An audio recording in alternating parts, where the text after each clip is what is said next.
Halo, ketemu lagi dengan Ibu Jessie. Kita akan mulai mempelajari tentang konsep pewarisan sifat.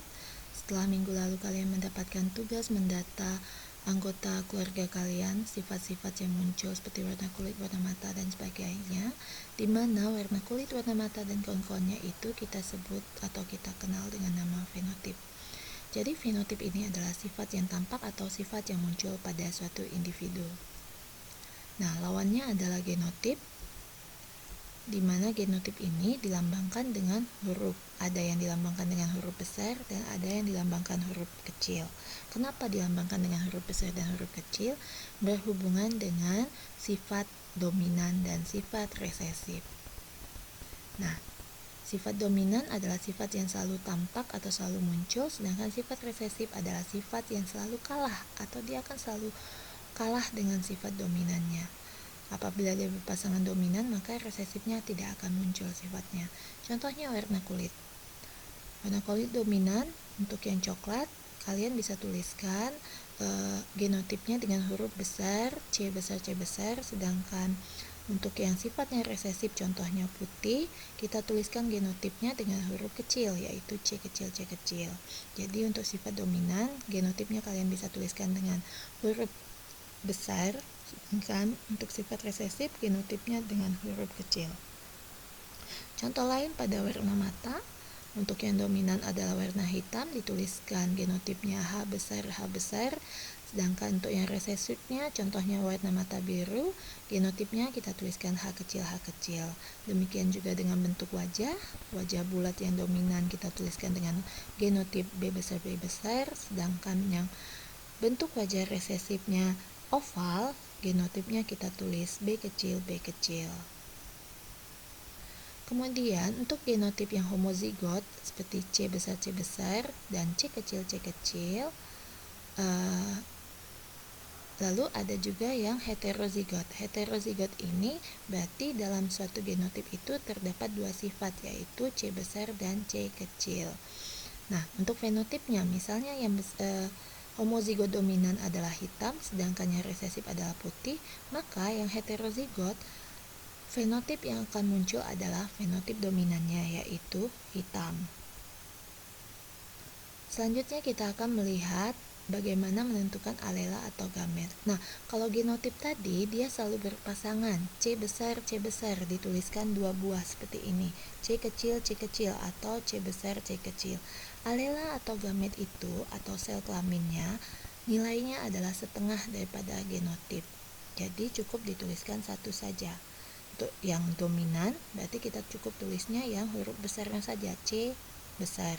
Sedangkan yang resesif kita tulisnya C kecil. Tapi untuk yang heterozigot, karena di situ ada sifat dominan dan sifat resesif, maka kalian harus tuliskan kedua-duanya. Berarti dia memiliki dua buah alela atau dua buah gamet, yaitu C besar dan C kecil.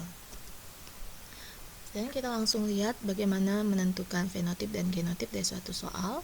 Misalnya ada bunga mawar merah yang sifatnya dominan terhadap bunga mawar putih. Nah, maka yang dominan di situ bunga mawar merah, resesifnya bunga mawar putih.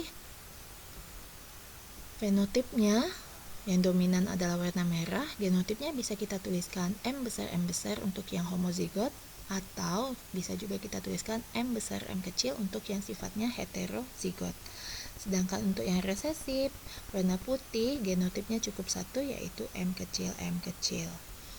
Nah, contoh yang lain, kucing berbulu putih dan lembut dominan terhadap kucing bulu hitam dan kasar. Untuk sifat dominannya adalah kucing bulu putih dan lembut. Nah, di sini ada dua buah fenotip yang muncul, yaitu warna putih dan bulu yang lembut. Nah, untuk genotipnya kita tuliskan satu-satu. Yang warna putih misalnya kita tuliskan dengan huruf H besar, sedangkan untuk yang homozigotnya, heterozigotnya bisa kamu tulis H besar, H kecil. Sedangkan untuk yang bulu lembut, kita tuliskan genotipnya B besar, dan B besar, B kecil untuk heterozigotnya. Nah, secara umum genotip untuk kucing bulu hitam dan lembut tadi ada 4 yang akan muncul, yaitu H besar, B besar, H besar H kecil, B besar B kecil, H besar H kecil, B besar B besar, H besar H besar, B besar B kecil. Kalian lihat di situ, selama ada huruf besar maka sifatnya adalah yang muncul adalah sifat dominan. Bagaimana gametnya? Nah, kita lihat. Kalian lihat di sini. Oke. Nah, di sini untuk yang pertama dua-duanya dominan, maka gamet yang muncul cukup satu karena sama, hurufnya sama, dua-duanya besar. Nah, untuk gamet, karena di sini ada dua buah sifat, maka dua-duanya harus dituliskan. Sama kayak genotipnya kan, jadi ada dua pasangan nih, ada satu pasang H, satu pasang B, maka yang untuk gametnya kita tulis H dan B. Kalau yang ini, karena dia heterozigot, ada dominan dan ada resesif, dominan resesif, maka akan muncul 4 buah gamet. Kita silangkan, kawinkan atau kita pasangkan yang dominan dengan dominan, H besar dengan B besar, H besar dengan B kecil, kemudian pasangkan H besar dengan B besar, H kecil sama B kecil, atau H kecil dengan B besar, maka didapatlah 4 buah gamet di sini. Berbeda dengan dua yang di bawah. Dua yang di bawah ini heterozigotnya hanya pada salah satu sifat. Untuk yang di sini misalnya, untuk yang sifat bulu hitamnya, bulu putih ya, bukan bulu hitam. Nah, jadi di sini kita pasangkan H besar dengan B besar, H kecil dengan B besar, maka akan muncul 2 buah gamet ya. Yang lebih mudah itu adalah yang resesifnya. Yang resesifnya sama fenotipnya nanti akan ada 2, yaitu warna putih dan bulu kasar. Nah, genotipnya hanya satu, yaitu H kecil dan B kecil. Maka untuk genotip kucing tersebut bisa dituliskan H kecil, B kecil.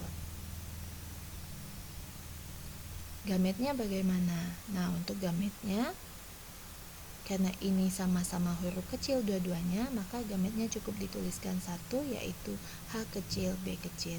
Demikianlah penjelasan untuk bagaimana kita menentukan fenotip dan genotip. Sampai jumpa pada pertemuan berikutnya.